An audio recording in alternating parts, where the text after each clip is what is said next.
اور 21واں روزہ اور آخری عشرے کی پہلی تاکرات شروع ہو. فرمایا اس کو 3 چیزیں ملی. ایک تو مرنے سے پہلے شب قدر ملے، دوسرا مرنے سے پہلے شب قدر کے جلوے ملے. ان راتوں میں ہماری تاکراتیں ہیں، جس کی پہلی تاکرات میں 21 کی رات پہلی رات. ان تاکراتوں میں ضروری ساری رات چاہیے. ہم دعائیں پڑھتے ہیں، ہم مانگتے ہیں تو اللہ کہتا ہے ٹھیک ہے، جس وقت مانگو تو میں دے دوں. ابھی تو پڑھ دے. اس کا اجر، اس کا ثواب، اس کی برکات، اس کے کمالات اور اس کی تاثیر اللہ وہ دے گا جو تیری نسلوں کو دے گا. ہم نے 21 کی رات کو لیا تھا اور وہ اسم اعظم ہم نے ہر 21 کی رات کو پڑھنا نہیں چھوڑا. اور پھر جس وقت پڑھتے ہیں ہمیں کھانے میں پودینے کا استعمال ضرور کیجیے. پودینہ آپ کو الرجی سے بچائے گا، جسمانی بیماریوں سے جہاں وہاں فوڈ پوائزن سے بچائے گا. السلام علیکم. 2 شرے بیت گئے، خبر ہے رمضان میں ہم اور 21واں روزہ اور آخری عشرے کی پہلی تاکرات شروع ہو. اور کتنے خوش قسمت انسان ہیں جو تاکراتوں کے متلاشی، جو شب قدر کے متلاشی. آئے میں پھر آپ کو شب قدر کا ایک درویش فرماتے ہیں کہ جو شخص ساری عمر ہر نماز کے بعد صبح شام دن میں کسی وقت 3 بار سورۃ قدر پڑھے اور اس نیت سے کہ اللہ مجھے شب قدر عطا فرما. فرمایا اس کو 3 چیزیں ملی. ایک تو مرنے سے پہلے شب قدر ملے، دوسرا مرنے سے پہلے شب قدر کے جلوے ملے. ایک ہے شب قدر ملی، عبادت کرتے مجھے پتہ نہیں تھا کہ شب قدر ہے، نہیں اس کے جلوے بھی ملے. اور فرمایا تیسرا شب قدر پہ جو وعدے ہیں اللہ آنکھوں سے دکھائے. عجیب بات، شب قدر پہ کے جو وعدے ہیں معمول بنا لے. ہر نماز کے بعد 3 دفعہ سورۃ النازل، صبح شام 3 دفعہ سورۃ النازل، سورۃ قدر، بیٹھے ہوئے اٹھتے ہوئے 3 بار سورۃ قدر، اس نیت سے کہ یا اللہ مجھے شب قدر عطا، مجھے شب قدر، مجھے شب اور شب قدر کے جلوے اور شب قدر کا اجر اور شب قدر کی برکات. بڑا طاقتور عمل ہے، بہت طاقتور. ان راتوں میں ہماری تاکراتیں ہیں، جس کی پہلی تاکرات میں 21 کی رات پہلی رات. ان تاکراتوں میں ضروری ساری رات چاہیے.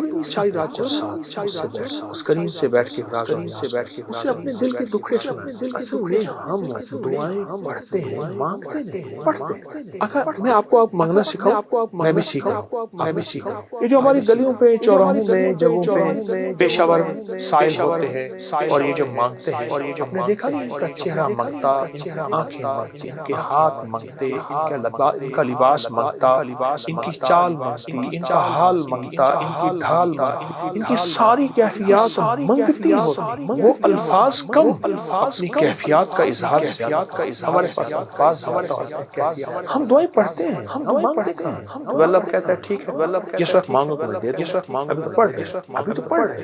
تو ان منگتوں سے جو پیشہ ور ہمارے ہوتے ہیں ان کو دیکھا کریں، ان کو دیکھ کے خالق سے مانگنا سیکھیں. یہ تاکرات کس کا روزہ اور اس کس کا دن، اس میں ایک دعا پڑھنے یا اول الاولین و یا آخر الاخرین و یا ذی القوۃ المتین و یا راحم المساکین و یا ارحم الراحمین. اللہ اکبر. کیونکہ آخری عشرے کی ابتدا ہے، رمضان کا 21واں روزہ، آخری عشرے کا پہلا یا اول الاولین. اس کا اجر، اس کا ثواب، اس کی برکات، اس کے کمالات اور اس کی تاثیر اللہ وہ دے گا جو تیری نسلوں کو دے گا. ان بولوں کی برکت، بولوں کی اللہ تیری نسلوں کو. حضرت ابراہیم بن خواص رحم اللہ، ابراہیم خواص فرماتے ہیں میں ایک دفعہ جنگل میں دیکھا تو جنگل میں جھونپڑی ہے، اس میں ایک بوڑھا بوڑھی رہتے. تو میں نے ان سے پوچھا کہ کھاتے کہاں سے، اس جنگل سے آنے میں درندے کا فکر. میں نے سارے سوال کر ڈالے، سوتے کیسے ہو، کھاتے کہاں ہو، پانی کہاں سے آتا ہے، پانی کہاں سے آتا ہے، ضروریات زندگی کہاں سے ملتی ہے. سارے سوال خاموش سنتے ہیں. تو بابا جی تمہارے پاس ایک اسم اعظم ہے اور وہ اسم اعظم ہم نے 21 کی رات کو لیا تھا اور وہ اسم اعظم ہم نے ہر 21 کی رات کو پڑھنا نہیں چھوڑا. اور پھر جس وقت پڑھتے ہیں ہمیں ملتے ہیں 21واں روزہ. میں کیا فرمایا ہم نے اس دعا کو اللہ سے منوا لی. کہا کون سی؟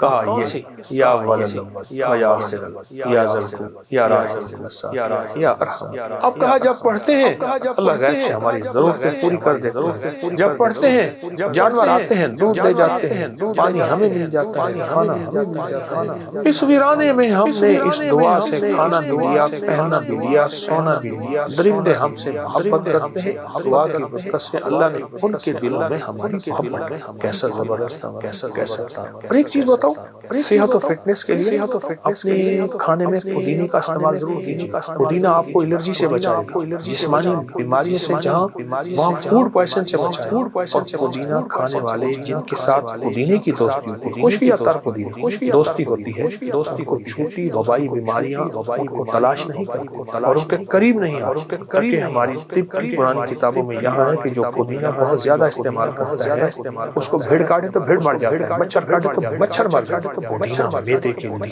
جسم کے لیے, الرجی کے لیے, فٹنس کے لیے اور حسن و جمال کے لیے لاجواب. آپ نیٹ کی دنیا اٹھا کے دیکھیں کہ پودینے کا حسن و جمال کے ساتھ کیا ہمارے چہرے کے ساتھ, ہماری خوبصورتی کے ساتھ, تو پودینہ بھی ساتھ ضرور. ہمیں روحانی جسمانی دونوں فٹنس چاہیے, اس لیے کہ ہم بڑھ چڑھ کے اللہ کی عبادت کریں, اللہ کے بندوں کی خدمت. سلام.